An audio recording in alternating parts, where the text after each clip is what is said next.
ஒரு நல்ல காவலன் எப்படி இருக்கணும்னா, திருடர்கள் எப்படியெல்லாம் திருடுவாங்க, அவங்க மனநிலை எப்படி இருக்கும் அப்படிங்கிறத நல்லா தெரிஞ்சு வச்சுக்கணும். அதனால் நாம் எப்போதுமே ஒரு திருடர்கள் எப்படி யோசிப்பாங்க அப்படின்னு தெரிஞ்சால் தான் அந்த காவலர் ஒழுங்காக காவல் காக்க முடியும், தன்னுடைய வேலை செய்ய முடியும். திருடர்களை பற்றி அவங்க எப்படி யோசிப்பாங்கன்னே தெரியாமல், எப்படியெல்லாம் யோசிப்பாங்கன்னு தெரியாமல் ஒரு சிறந்த ஒரு காவலராக அவர் இருக்க முடியாது. ஒரு நல்ல மருத்துவர் என்பவர் ஒரு நல்ல நோய்களை பற்றி தெரிந்தவராக இருக்க வேண்டும். நோயாளியாக இருந்தால் அவர் சிறந்த மருத்துவர். நோயாளியாக இல்லாத ஒருவர் சிறந்த மருத்துவராக இருக்க முடியாது. அதனால் வெறும் புத்தகத்தை படித்து மட்டும்தான் அவர் வைத்தியம் செய்வார். அவங்க தான் என்ன மனப்பாடம் ரொம்ப ஆரோக்கியமாக இருக்கார் ஒருத்தர், நோயே இல்லை, அவர் எப்படிப்பட்ட மருத்துவராக இருப்பார்னா அவருக்கு தான் புத்தகம் தேவை. ஒரு சிறந்த மருத்துவருக்கு அவர் புத்தகம் என்பது கொஞ்சம் தான் தேவை. அதனால் சிறந்த நோயாளியாக இருக்கின்ற ஒருவர் மருத்துவராகவும் இருக்கின்றார் என்றால் அவர் ஒரு சிறந்த மருத்துவராக இருப்பார். அவருக்கு புத்தகத்தை படித்து பார்த்து தெரிந்து கொள்கிற அளவுக்கு அதில் பெரிய விஷயம் இருக்காது. அதனால் நீங்கள் அதே மாதிரி தான் ஒரு நல்ல காவலர் அப்படிங்கும்போது அவர் ஒரு திருடர்களாக இருந்த அனுபவம் இருக்க வேண்டும். திருடர்கள் எப்படியெல்லாம் யோசிப்பார்கள், அல்லது திருடர்களாகவும் இருக்க வேண்டும். திருடர்களை பற்றி தெரிந்து கொள்வதற்காக திருடர்களாகவும் இருக்க வேண்டும். நோயை பற்றி தெரிந்து கொள்வதற்காக ஒரு நல்ல மருத்துவர் நோயாளியாகவும் இருக்க வேண்டும். அந்த நோயாளியாக இருப்பதற்கு உங்களுக்கு தைரியம் இல்லைன்னா நீங்கள் ஒரு நல்ல மருத்துவராகவும் இருக்க முடியாது. அதில் நோயாளியாக இருப்பவர்கள் தான் சிறந்த மருத்துவர்களாகவும் இருக்க முடியும்.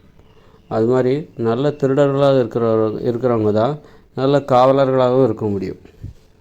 அது மாதிரி ஒரு கணவன் மனைவி உறவில் ஒரு கணவனை ஒரு மனைவி பாதுகாக்கணும். தனக்கு உரிமையாக தனக்கு சொந்தமாக அவள் பாதுகாக்க வேண்டும். ஒரு கணவன் எப்படியெல்லாம் யோசிப்பான், அவன் எந்த மாதிரியான ஆள், நம்மளை ஏமாத்துறதுக்கு வாய்ப்பு இருக்குது. ரொம்ப கண்மூடித்தனமான நம்பிக்கை வைக்கக்கூடாது. ரொம்ப விழிப்பாக காவல் காக்கணும். அப்போ தான் ஒரு கணவனை ஒரு மனைவி தனக்கு சாதகமாக எப்பொழுதும் தனக்கு உரிமையாக எப்பொழுதும் வைத்திருக்க முடியும். தனக்கு பிடித்த ஒரு கணவனை ஒரு மனைவி பாதுகாக்க வேண்டுமென்றால், தனக்கே சொந்தமாக எப்பொழுதும் வைத்திருக்க வேண்டுமென்றால், அதற்கு ஒரு ஒரு கணவன் எப்படியெல்லாம் யோசிப்பான், அவன் ஒரு ஒரு திருடனை மாதிரி தான் பார்க்கணும். அவன் எப்படியெல்லாம் யோசிப்பான் அப்படிங்கிற மாதிரி. அது மாதிரி ஒரு மனைவி எப்படியெல்லாம் யோசிப்பா, மனைவினாலே அவள் மேலே கண்மூடித்தனமான நம்பிக்கை வைக்கணும் அப்படிங்கிற அவசியம்லாம் கிடையாது.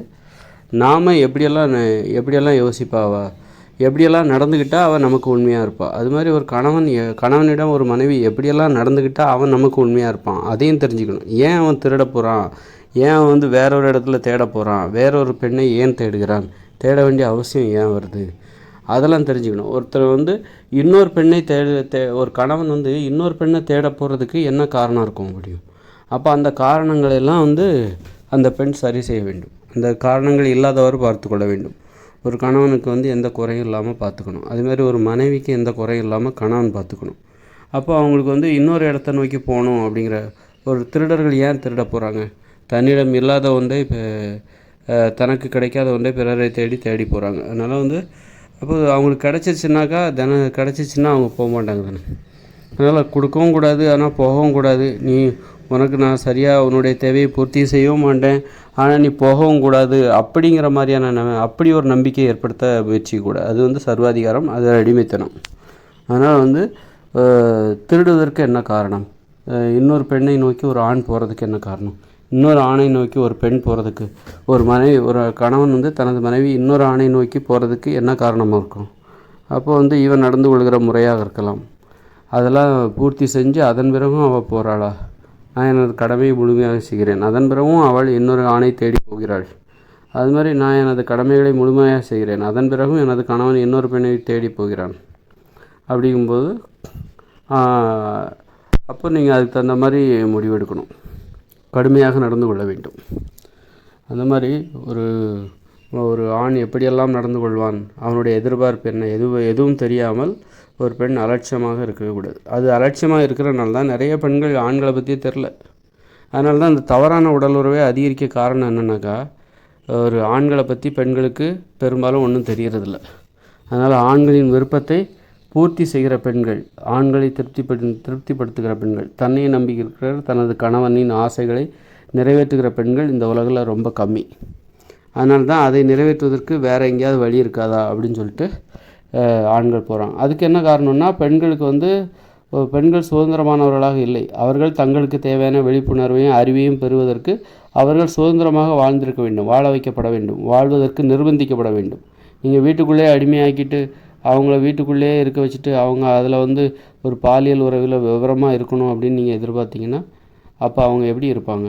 அதனால் உலகத்தை தெரிஞ்சுக்கணும், சுதந்திரமாக வாழணும். அப்படி இருக்கும்போது நல்லது எல்லாத்தையும் தெரிஞ்சுக்கும் போது தான் ஒருத்தருக்கு அந்த மாதிரியான விழிப்புணர்வு வரும். வீட்டுக்குள்ளே ஒரு பெண்ணை முடக்கி வச்சுட்டு பாலியல் உறவில் மட்டும் நீ தெளிவாக இருக்கணும், விழிப்போடு இருக்கணும், ஆணை திருப்தி செய்ய வேண்டும், ஆணிற்கு ஒரு முழுமையான இன்பத்தை தருகிற ஒரு பெண்ணாக இருக்க வேண்டும், அப்படிங்கிற அறிவு உடையவளாக ஒரு பெண் இருக்க வேண்டும் என எதிர்பார்ப்பது பேராசை தான். அதனால் பெண்ணை சுதந்திரமாக வாழ அதுக்காக தான் பெண்ணை சுதந்திரமாக வாழ வைக்கணும். பெண்களை சுதந்திரமாக வாழ வச்சு அவங்க அறிவு நிறைந்தவர்களாக இருக்க வேண்டும் எல்லா விஷயத்தையும் பற்றி. அப்போ தான் ஆண் பெண் உறவு சிறப்பாக அமையும். அப்போ தவறான உடல் உறவுக்கான தேவைகள் ரொம்ப குறைஞ்சிரும், இல்லாமல் கூட செய்து விடலாம்.